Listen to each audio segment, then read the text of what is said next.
ভুটানে বর্ষা হলে ডুবে যাবে উত্তরবঙ্গ, নেপালে বর্ষা হলে ডুবে যাবে উত্তরবঙ্গ।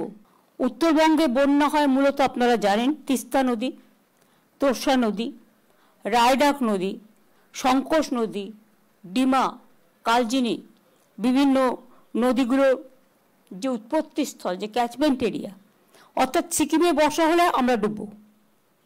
বেঙ্গলটা হচ্ছে জাস্ট একটা নৌকার মতো। ঝাড়খণ্ডে বর্ষা হলে ডুবে যাবে দক্ষিণবঙ্গ, ভুটানে বর্ষা হলে ডুবে যাবে উত্তরবঙ্গ, নেপালে বর্ষা হলে ডুবে যাবে উত্তরবঙ্গ। এটা আমরা সেন্ট্রাল গভর্নমেন্টকে ইতিমধ্যেই জানিয়েছি যে ইন্দো ভুটান একটা চুক্তি করে যে রিভার কমিশন আছে সেখানে আমাদের রিপ্রেজেন্টেটিভ থাকার দরকার আছে। ওই অঞ্চলে বৃষ্টি হলেই আলিপুরদুয়ার, জলপাইগুড়ি, কালিম্পং, কোচবিহার, তাছাড়াও পাহাড়ে নানা রকম আপনারা জানেন ল্যান্ডস্লাইড হয় এই সময়। আর তাছাড়া ভুটানে অবস্থিত বাঁধগুলো থেকে হঠাৎ করে জল ছেড়ে দিলে আলিপুরদুয়ার এবং জলপাইগুড়ি বন্যায় ভেসে যায়। তবু তো অনেকগুলো বাঁধ মেরামতি, সংস্কার, অনেক কিছু করা হয়েছে।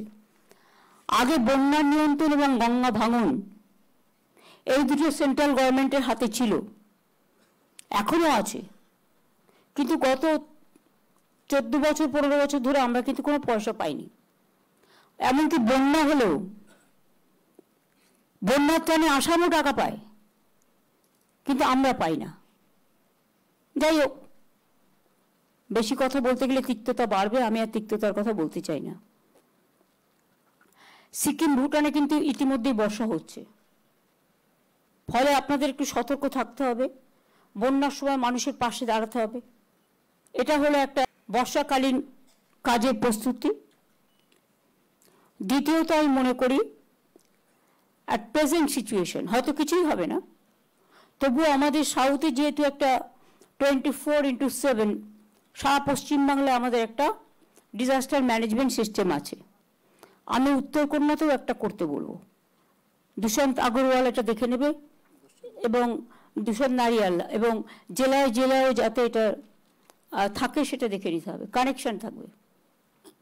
অনেক সময় বেশি বৃষ্টি হলে কানেকশনটা নষ্ট হয়ে যায়, দরকার হলে ইন্টারনাল ফোনের ব্যবস্থা করতে হবে, যেটা ডাইরেক্ট ফোন, প্রত্যেকটা জেলার সাথে কমিউনিকেশন, এবং জেলাগুলো আর ব্লকের সাথে কমিউনিকেশন।